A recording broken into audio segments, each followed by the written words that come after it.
Conversion therapy tends to get framed as something historical, mentioned in the same breath as shock aversion, lobotomies, or those old reefer madness propaganda films. It rarely comes up as something happening in the present day. Media coverage around it largely died off around the 1990s and early 2000s. Once the headlines and public campaigns faded, so did the sense that it was still occurring. But pseudoscientific practices don't disappear because coverage slows down or an organization shuts its doors. They disappear when the conditions that sustain them no longer exist, and that hasn't been the case here. Something that's really not talked about enough in the church, you all, is Christians that wrestle with homosexuality. You would actually be so surprised the amount of believers who actually wrestle with same-sex attraction. It is more than you think it is, but you don't really think that's common because it's not talked about. It's not addressed, it's not brought up. It's hard for people to be brutally honest and open up about it because it's an uncomfortable topic. It's a really awkward conversation to have. To go to someone of the same sex and be like, hey, I struggle with same-sex attraction. It's just a taboo topic in general. And I think the church needs to do a better job about opening up the conversations. And importantly, most of all, we need to have accessible resources to those who do have same-sex attraction. The demand didn't vanish, and the language was updated. The popular narrative is that conversion therapy died in the early 2010s, when Exodus International publicly shut down. Their president issued a formal apology in 2013, where they admitted that not a single person was actually changed. People point to this moment like it was the end of an era, but there are still over 1,300 active providers in the US alone offering some form of sexual orientation change efforts. These aren't small numbers or isolated lunatics. They operate in 48 states, including in places with partial bans. The myth that it disappeared hinges on two things. One, people don't recognize it under new names. And two, the average person assumes that something is over when they personally stop hearing about it. The old megachurch, pray the gay away, rallies aren't leading Christian radio anymore. Now, the same goals are embedded in counseling language, discipleship groups, mentorship programs, spiritual accountability sessions, and healing ministries. States that have bans typically only prohibit licensed professionals from performing conversion efforts on minors. That leaves everything else largely untouched. We're talking unlicensed counselors, pastors, church volunteers, online coaches, discipleship leaders, and parent-led coercion. Religious institutions don't have to follow therapeutic guidelines. They're covered in the freedom of religion protections, as long as they don't advertise it as clinical treatment. That loophole sustains this business model. Even when people fold publicly, they rarely vanish. After Exodus International shut down, many affiliates reorganized with new names. These include Restored Hope Network, Hope for Wholeness, Desert Stream Living Waters, Portland Fellowship, Journey into Manhood, and International Healing Foundation. Once the old branding became a liability, the terminology shifted. While the goal stayed the same, the labels got deniable. Direct phrases like conversion therapy, reorientation, or curing homosexuality have largely disappeared from public-facing materials. In their place, softer, quasi-clinical or religious framing. This includes healing from unwanted same-sex attraction, biblical counseling for sexual brokenness, Christ-centered identity work, congruence-based support, restorative intimacy healing, sexuality surrender programs, or overcoming same-sex temptation. This is a strategy to avoid legal scrutiny and public backlash. As states passed bans referencing conversion therapy, organizations replace that language with abstract, consent-framed alternatives. Some programs even say the quiet part out loud. Nicholas Jr. markets reintegrative therapy, claiming it isn't conversion therapy because it doesn't seek predetermined outcomes, while still aiming to suppress same-sex behavior. This is a legal or rhetorical workaround, not a new practice. These faith-based programs lean hardest into the euphemisms: discipleship, healing, identity through Christ, freedom from bondage, redeeming desire, or submitting to sexual scripture, carefully avoiding explicit claims about orientation change. That omission is intentional because bans usually trigger when there's a stated goal to modify orientation or gender identity. Online spaces mirror that tactic too. Men's purity coaching, body-based accountability, intimacy conflict recovery. The workaround is still behavior suppression, thought monitoring, and shame conditioning, but rebranded as retreats, groups, or wellness workshops. Even the acronym drifted. What used to be sexual orientation change efforts gets reframed as pursuing sexual integrity, or living according to biological design. There's no more promise of making anyone straight, just alignment with faith. But the outcomes are functionally the same. So there's definitely been those state bans I mentioned earlier, but in reality, nearly all of those laws only restrict licensed mental health providers from using conversion practices on minors, and even then, the enforcement is rare. And the path around the law is straightforward. 1, you can call it a religion, not a treatment. If it's framed as prayer, discipleship, pastoral counseling, spiritual mentorship, or identity surrender, it's not regulated as medical or psychological care. Licensing boards and state bans can't reach that. 2, you can use unlicensed leaders. Pastors, volunteers, peer mentors, and online sexual integrity coaches aren't bound by health regulations. They can promote the same disgusting practices with zero oversight so long as they avoid clinical claims. 3, invoke religious freedom protections. Under the First Amendment, states can't police faith-based instruction unless it crosses specific legal lines. If it's presented as voluntary spiritual guidance, even when minors are pressured by families or religious communities, it's considered protected. Courts have also reinforced these shields. In 2020, a federal appeals court struck down local bans in Florida on free speech grounds, protecting pastors and unlicensed counselors who discourage same-sex attraction. That decision provided a template for insulating these programs. Internationally, the pattern repeats. In the UK, proposed bans stalled over whether prayer-based correction counts as conversion therapy, with religious leaders lobbying to preserve it. In Australia, churches that were practicing conversion therapy reclassified efforts as pastoral care, where bans only targeted mental health care. So that disappearance or ban is really just jurisdictional camouflage. Shift the language, operate under religious exemption, and sidestep the policies meant to stop it. There's no enforcement mechanism under the current laws for something the state doesn't legally define as therapy. Structurally, these programs still revolve around controlling, suppressing, and punishing behavior. They really used to borrow behavior analytic terminology, but that doesn't make them applied behavior analysis or ABA at all.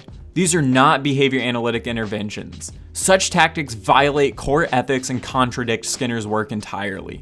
ABA centers on voluntary goal selection, socially meaningful outcomes, and avoiding punishment as the default. Conversion efforts fail all 3 of these. Ethical ABA requires client-selected goals, quality of life outcomes, and avoidance of coercion and punishment. There's also no imposition of moral or religious agendas. Conversion programs impose external goals and punish deviation, often under spiritual accountability. They rely heavily on punishment and negative reinforcement. Some punishment examples these programs may use include public confession or accountability sessions, loss of community standing or ministry privileges, being prayed over as if diseased or possessed, forced separation from friends, partners, or support networks. Whereas on the other side of that coin, there's negative reinforcement, where you have shame relief from resisting temptation, social acceptance after confessing failure, and accepting guilt, scrutiny, or reprimand by complying. This isn't reinforcement-based teaching,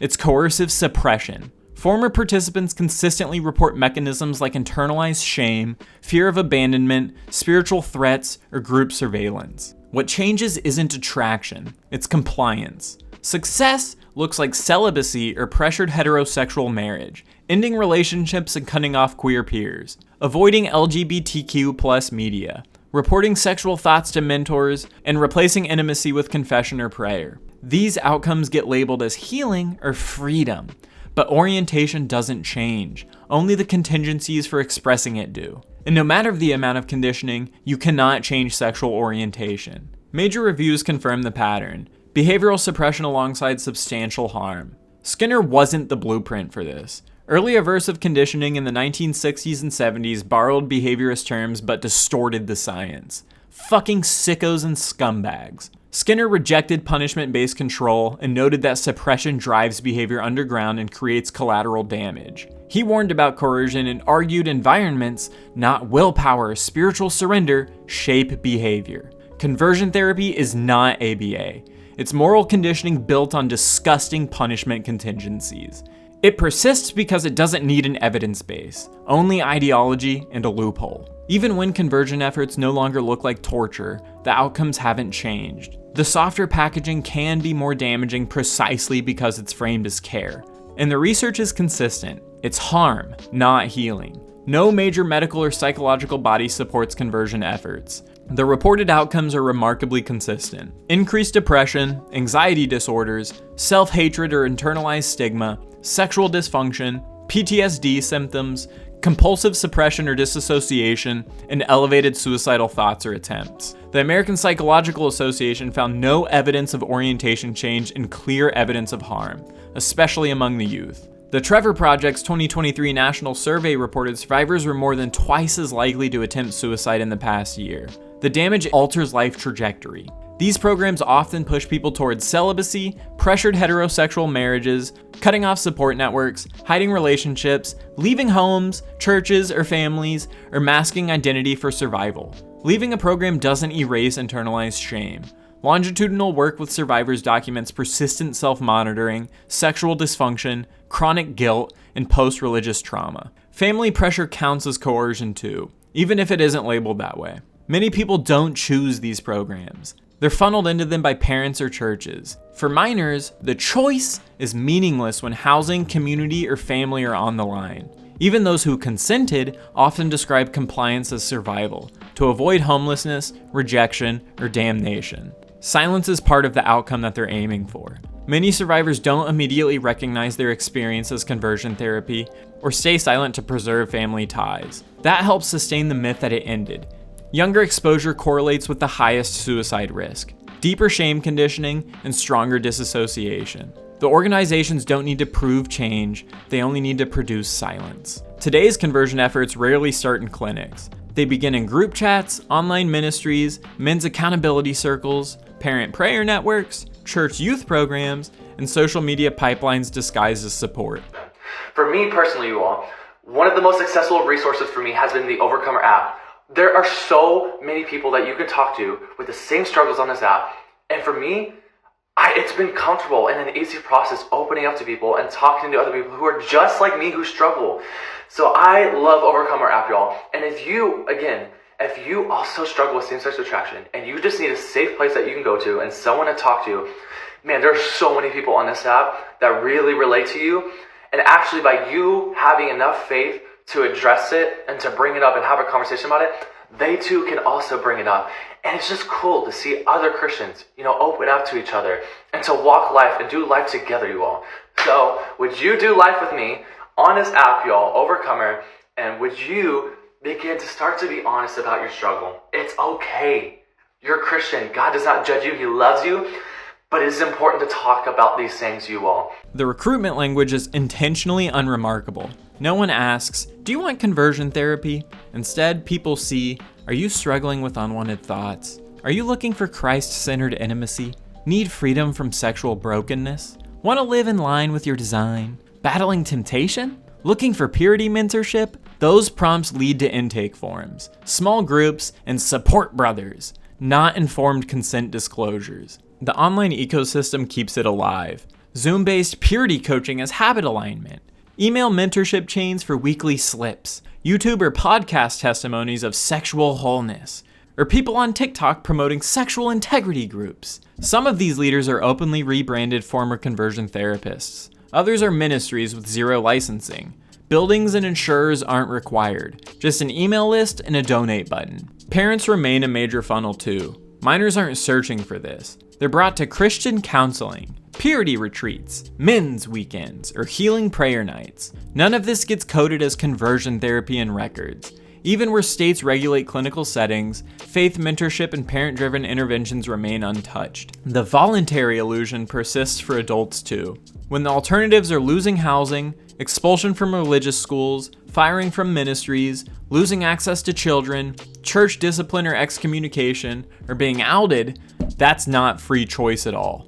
That's avoidance of punishment, and it's still coercion. Many of the same figures who ran ex-gay ministries in the 90s now run identity discipleship networks, or sexual integrity programs, or pivot to podcasts and online coaching to dodge scrutiny. They don't need to call it therapy anymore. They just need donations to keep flowing and silence to hold. So conversion therapy just adapted. It moved from shock pads and church basements to mentorship programs and wellness language. The branding changed, the methods softened around the edges, but the ideology stayed the same. And because it stopped looking like the stereotype and started sounding like counseling, discipleship, or personal healing, people stopped noticing it. The only reason it's harder for these groups to operate in the open now is because people have exposed them over and over again. Survivors, journalists, researchers, and lawyers have forced the issue into courtrooms, policy debates, and public record. The biggest ministries didn't fade because they had a change of heart. They got sued, information was leaked, people protested, they were written about, or abandoned by former insiders who couldn't stomach their misdeeds anymore. It's still happening, but it's not happening uncontested. Every time someone drags one of these programs into daylight, it shrinks the space they can hide in. They operate like fucking cockroaches, but there are people out there working to stop them. If something harmful survives long enough, it'll eventually stop needing evidence. It just needs new words and an environment that sustains it. The only reason that environment isn't bigger now is because people have refused to give it unlimited room. Well, that's it for today. Thanks for rolling around in the muck hole. I'll catch y'all later.